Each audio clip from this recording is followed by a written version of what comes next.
welcome to The Singer's Piano, where we talk about everything to do with piano, vocal and songwriting for self-expression and healing. Now, if you're struggling with writer's block, maybe your songs sound the same, or maybe you're just stuck in a rut, this tutorial is going to help you today to break free from your daily monotonous songwriting habits. And I want to help you to, first of all, identify those habits, but then also how you can tweak those habits so that you can expand your repertoire. It will teach you how to be able to write melodies, and overall, it will make you a better songwriter. Let's dive straight in. Now, I deeply believe that the more aware that you are of your habits, the more that you have control over your songwriting skills. For example, if you are writing in the same chords of C, A minor, G, and F, and every single song is written in those chords, the likelihood is that your melodies are going to sound similar. So first of all, we're going to take you on a deep dive and ask some crucial questions to find your habits. Now, if you need a little more help, I've actually got a free PDF guide. You can literally click on the link down below and it will be emailed directly to your inbox. And in that PDF guide, you're not only going to have the questions that I'm going to share with you in this video, but you're also going to have a checklist of what makes a great melody, so that when you start to tweak your songs, you can kind of go back to that checklist and go, is this a great song or not? So first of all, I want you to take a pen and paper and we're going to write this down. So the first question, do you find yourself relying on the same chord progression? So you're going to take your repertoire of songs and you're just going to do a little bit of an analysis and go, oh, okay, are most of my songs in this key, or are most of my songs using 4 chords and these particular 4 chords?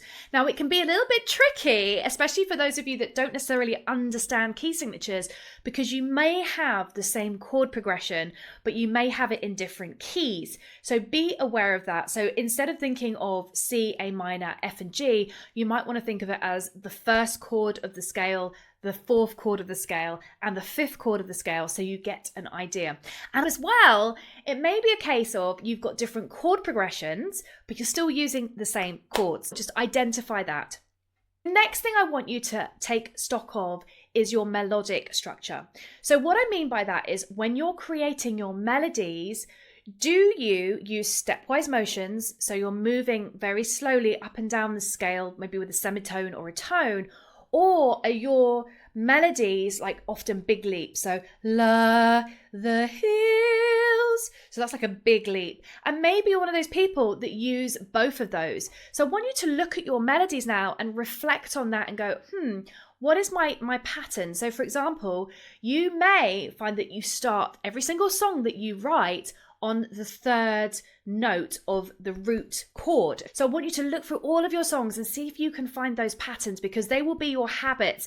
They will be your comfort zone. They will be like, oh yeah, this feels nice, like an old pair of slippers. But the problem is your melodies are sounding the same because you are going back. We want to try and get you out of that comfort zone.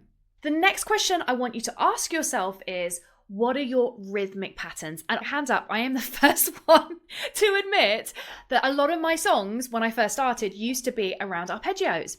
And so it'd be like da da da da da da da da da da da da da, and it'd be like swooping melodies around arpeggios. So I want you to think about the rhythmic pattern, especially if you are, say, using arpeggios. The likelihood is the melody of the song will be long, slow, and sweeping over those arpeggios. But that's just one of your paintbrushes in your toolkit.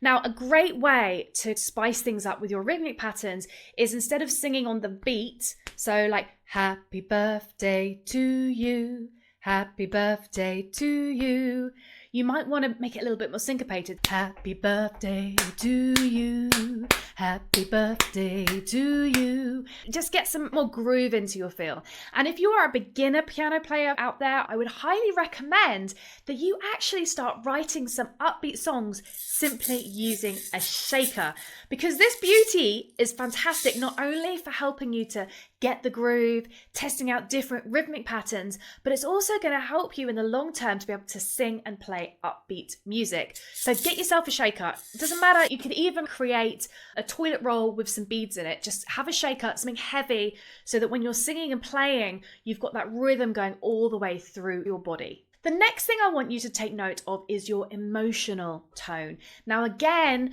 for me, when I first started to songwrite, it was more about therapy. So a lot of the songs that I wrote were quite sad, or they were quite reflective or deep and meaningful. And so I want you to take count of your songs that you've created. Are they all sad songs? Are they all happy songs? And just get an idea as to the pattern you'll go to, again, in your comfort zone when you're writing those songs. And finally, and this is a biggie, guys, I want you to take note of the influences that you're listening to right now. Now, this is massive when it comes to writing new material, because if you are listening to the same songs over and over again, and you're not listening to different genres, then the likelihood is the material that you're going to be writing will be the same. A little tip for you, when I was 16, everyone used to compare me to Tori Amos all the time. And I got really sick of it. So I actually stopped listening to any singer-songwriters. I fasted my vocal music for 6 whole months. So I used to listen to a lot of contemporary music, piano music, orchestral music, anything that didn't have a voice, so that I was influenced from a different perspective. Another great one is maybe listening to some jazz music if you're not listening to jazz, or classic FM if you're in the UK. Anything that's slightly different to what you're normally listening to. Now, as I said before, in this video, we have a free PDF guide which takes you through all of this. So you can get off the video and you can print this out and you can do this in your own time. So once you've identified those particular habits, the next thing I want you to do is to go through the PDF guide and think of some ways in which you could change that habit. This is wonderful when it comes to creating new, fresh melodies, because you've got new influences, new structures, you've got new ways of working. So if we go back to step number 1, where we were talking about those chord progressions, now in your PDF guide, I want you to write down an unfamiliar chord progression. And it may be something that you've never played before. It may be a type of song that you've heard and you're like, oh, that sounds interesting.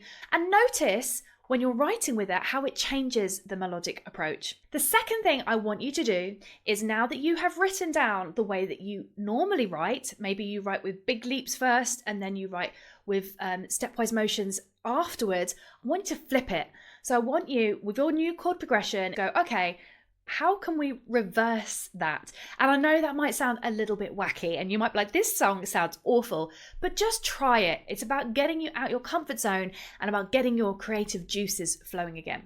So write that melody, but I want you to flip it. Now, another way that you could change your melody up is changing the rhythmic patterns. Maybe you want to integrate some new rhythmic patterns. For example, with your shaker, you might write that song and it's initially slow. You've changed the intervals, but you might be like, oh, actually, let's make this a little bit faster. Let's get our shaker out and start adding a little bit of groove. We might add some syncopation into that melody now. I really want you to experiment. There is no right or wrong. I promise you, this is just about having fun. And then let's look at emotional tone. So let's say all of your songs are reflective and sad. Well, we're going to write the song, and it may be a very sad song, and then we're going to change it. But maybe a case of we make the chords major, and then we make it more upbeat, and then we may change the melody to suit that so that it makes it more of a happy song or a feel-good song. If you're looking at what you wrote down about sad songs, I want you to flip it, yeah? I want you to look at it from a different perspective. Maybe you're looking at it from the victim's perspective, like, oh my gosh, the boy has broken my heart and this is really, really sad and I feel awful.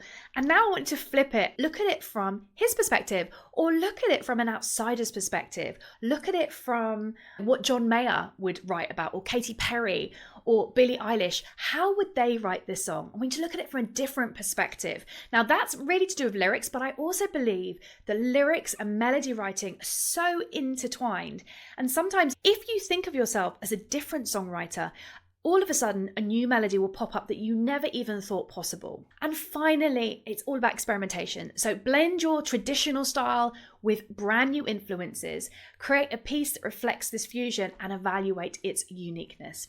Now, whilst in the Express Your Truth, I often encourage my students to really think outside the box and to just throw everything that they know about songwriting and throw it in the bin. Now, I don't mean throw it in the bin, I just mean they've already got that, right? They've got that down. They know how to write a song using their way. What we're trying to do is we're trying to stir up this beautiful creativity.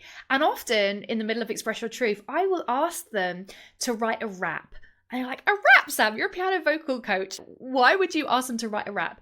Well, by asking them to write a rap is they all of a sudden start to see melody in a really different way, because they're looking at the syncopations of the lyrics and they start to see, oh, hang on a minute. If I kind of look at this melody and experiment with this, they have less of an emotional attachment. It works wonders, and they write songs that they never thought that they would ever write. It gives them a new, fresh zest for life when it comes to writing melodies. So if you have enjoyed this, as I said, we have the free PDF guide down below. Just click on the link and you can print that off. You can watch this again and go through that. Also, if you are interested in working with me, you can click on the link to join my waitlist when we do Express Your Truth again. As always, if you have enjoyed this video, please subscribe so that you will be the very first person to know when my latest videos come up. Until next time, see you later. Bye.